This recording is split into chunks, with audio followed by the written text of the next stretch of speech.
Okay, because I can't take heat. This is a naturally ventilated building as well, actually. Yes. Brian, excellent, I think. Yes.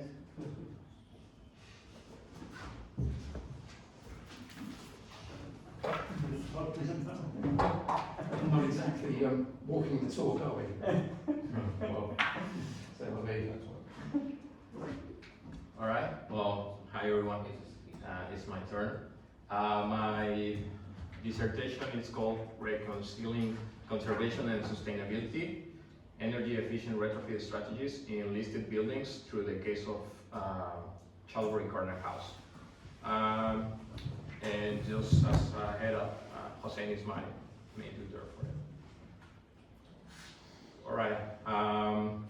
Well, the research focused on the retrofit strategies for listed buildings, and it's in a specific case. It's called the Chalbury Corner House. It's at the north side of Oxfordshire, and well, like 1 hour from Oxford. And the study aims to identify the interventions that reduce energy consumption of these kind of buildings, mainly old buildings. So the idea is combining literature review and the site analysis. We can develop the strategy for sustainable retrofit on the heritage. And of course, aiming for the 2050 targets from net zero. Some context from some index for the presentation.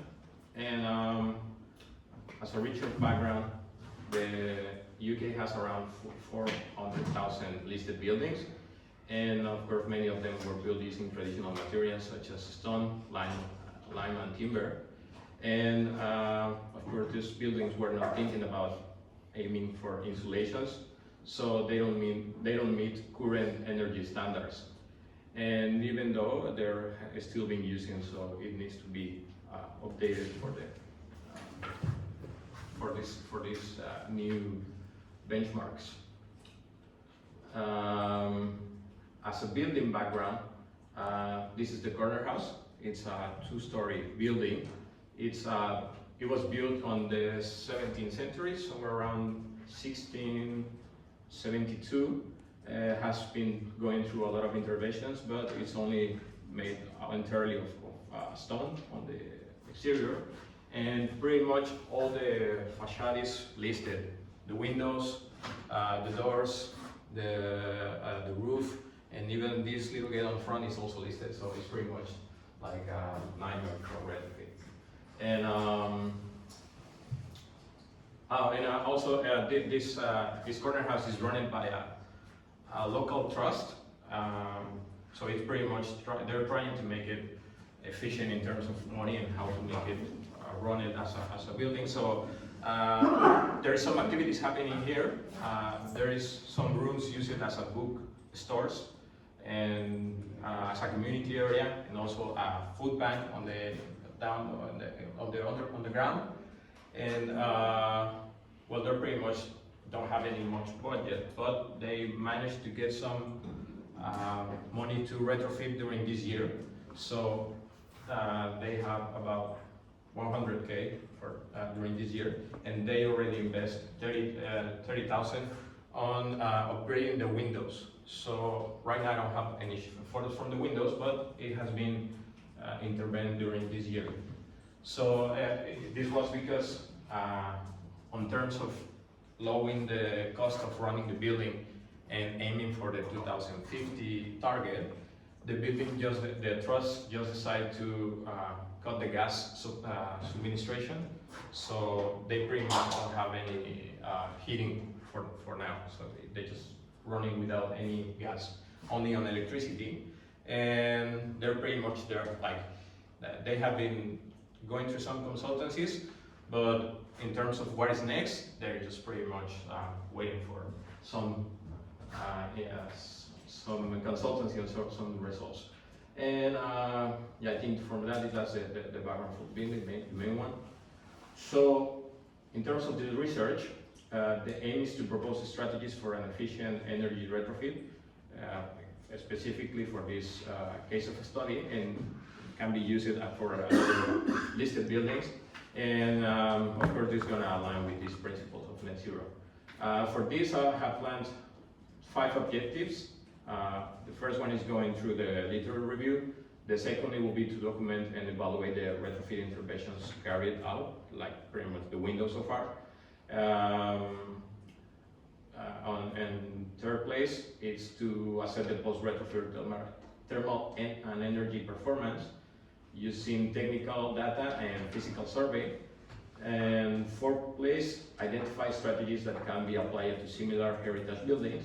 And on 5, develop practical recommendations for integrate the sustainability and protected and keep protecting the building. My research question: how could the strategies for an efficient energy retrofit be effectively implemented in listed buildings without compromising the heritage value?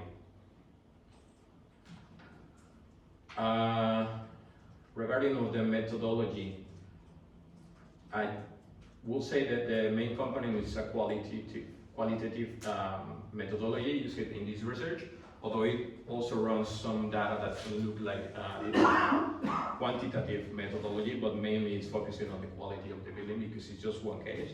And this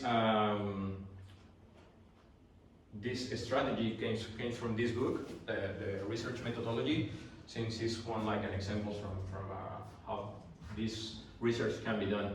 And although, well, at the end of the research, when I'm going to look at the cost, it's gonna be again like a little bit more qualitative, but it comes from this kind of reference from Spoons, and it's in terms of estimate the thermal performance of the building and including cost expenses for the trust. So I want to share with you some of the research that I have been done so far. During the month of February, I did some survey during the coldest, one of the coldest week of the month, I would say, of the year. It was from the 10th of February up to the 24th of February, so it was pretty much two weeks. And I'm gonna share with you 2 rooms that I have done before. So as I was telling to you, there is no gas on the building, so they pretty much run sometimes with electric heat, sorry. And of course it's not enough, and they turn it off every time they leave the building because it's not always used. So the temperature from the building can show us how was used. They pretty much never go up to 12.5 degrees during the days, and during nights they go up to down to 5 degrees. So it's a very cold building. There is some peaks that happens after the 21 of February, but in comparison with the degree days, those days were starting to be a little bit warmer, so it's not taken as a reference. It's just before that days that it was taken. And also, the highest point of the temperature registered, it was because in that specific room there was a meeting happening later at night, so there was like up to 20 people there, and well, it can be interpreted like that, but pretty much the building is really cold. And the second room that I decided to share with you is the basement, because I find it interesting that it's a very stable place, although it's cold but stable. It's never go lower than 5 degrees and never go up to 9. So it's pretty interesting. The fabric of the building is pretty much stone, 700 millimeters everywhere, like in the 2 stories and the back and the underground or the basement. And yeah, and also the basement is pretty high humidity. So this kind of survey, it can be used to compare on what the theory shows. Will tell us when we run the simulations on softwares. And as I was saying, this was before the upgrade of the Windows, so when we cross it with the data from a survey during summer, we can be able to identify how accurate the simulation is going to be.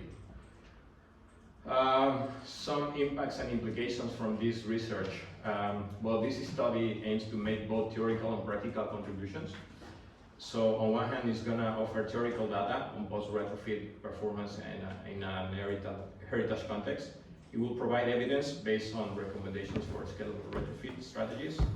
support conservation professionals in navigating through sustainable targets, specifically again for heritage buildings. At the end, I would like to propose a different strategy for the retrofit of the Chalbury Corner House. So this is my timeline, though I didn't consider the survey that I did back on January, February. But pretty much I'm just still going through the literature review, working on the methodology. I believe I'm going to have a second survey during the month of July. And also I'm going to take some time to analyze the data, and by the end of it, I'm just going to draft the full dissertation during the month of August. And that's pretty much with all my reference. Thank you.